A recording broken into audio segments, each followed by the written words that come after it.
So far, 5 people have been taken into custody. But there is a larger conspiracy that's being investigated officially by the NIA now. There have been several links that have been drawn between this case and others. For example, the Sri Lanka Easter bombing, which happened in 2019. What's the link there? It's because one of the accused is linked to a person who's convicted in the Easter bombings in India. Let's get you details of the accused. Mohammad Azharuddin is the name that's come to focus here. He's someone who's been taken into custody in this particular case, even questioned by the NIA earlier in 2019 when his link to the ISIS Kasargod module had come to light. So he was at that point questioned. He was a follower of one of the accused in the Easter bombing case. Someone who has been arrested, someone who's been taken into custody. Mohammad Azharuddin was questioned on this as well because he had very publicly shared some of the content that this Easter bombing accused had put out on their social media. So this is one link that's being probed right now. Pramod Madhav is joining us live from Coimbatore with more details on this. Pramod, there are multiple aspects right now to this investigation that needs to be probed. Right now, the worry is that this particular terror plot that was busted, and by sheer luck, essentially, because that cylinder went off, that's how this came to light. But the plan, reportedly, of these terrorists was to carry out an Easter bombing-like style attack here in Coimbatore.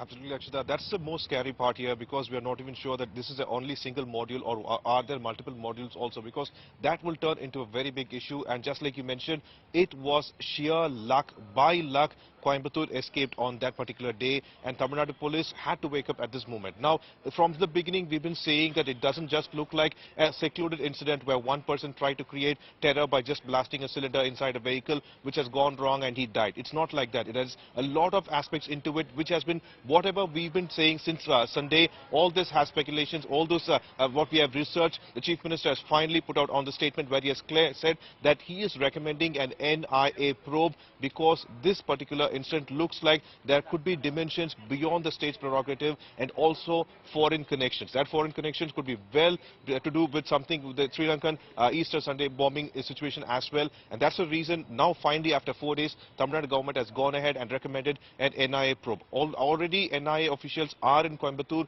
They are discussing with the officials who were on ground, who are investigating the matter. Tamil Nadu police claims that 5 people who were in connection have been arrested. UAPA has been slapped. But is this enough?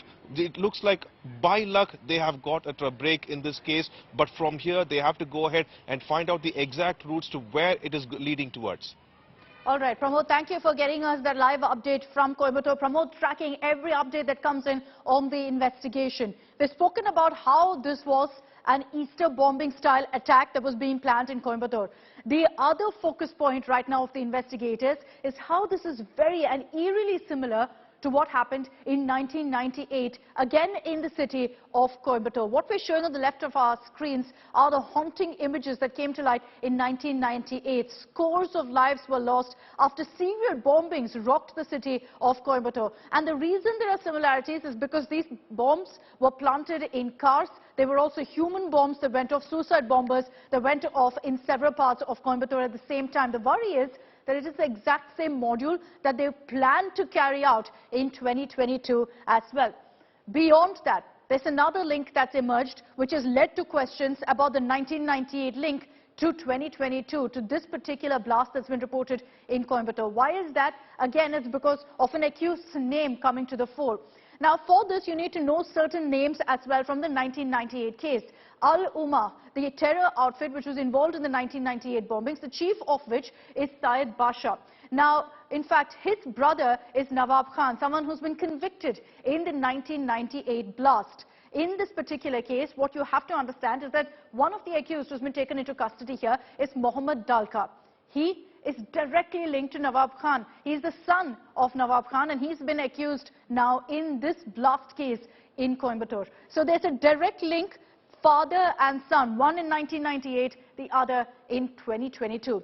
Saikiran Kannan, India Today consultant, someone who's given us a very, very detailed copy about this very link between 1998 and 2022, is joining us here on 6 p.m. Prime. Sai Kiran, good evening. Explain to us, what is the link that you've actually been able to unearth between the 1998 blast and the 2022 blast? Is the module also similar? Because you look at the details, car bombs, humans, suicide bombers being involved, all of that is similar to the information we're picking up in this case.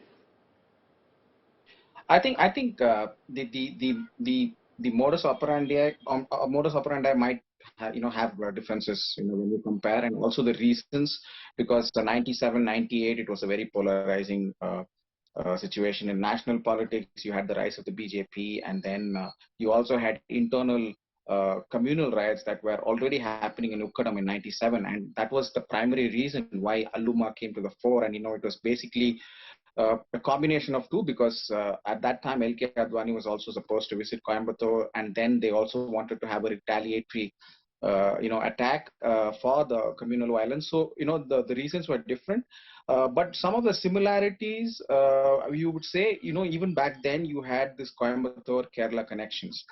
You had some political parties that were also involved from Kerala, who are eventually, freed from the cases. But you definitely have the connection now as well. When you talk about the radical pockets in the southern part of India, it's primarily to do with Coimbatore. Then you have Kasargod. You have pockets of Palakkad. So that the entire stretch, you have a lot of radicalization out there. So that is one of the major similarities. And secondly, of course, the fact that you just mentioned, it's about the familial connections that we've also unearthed. That's right. It was a I think that what you put out in your article, which is very detailed look into the comparisons, into the similarities, is perhaps the clincher as far as evidence between the 1998 and 2022 link is concerned.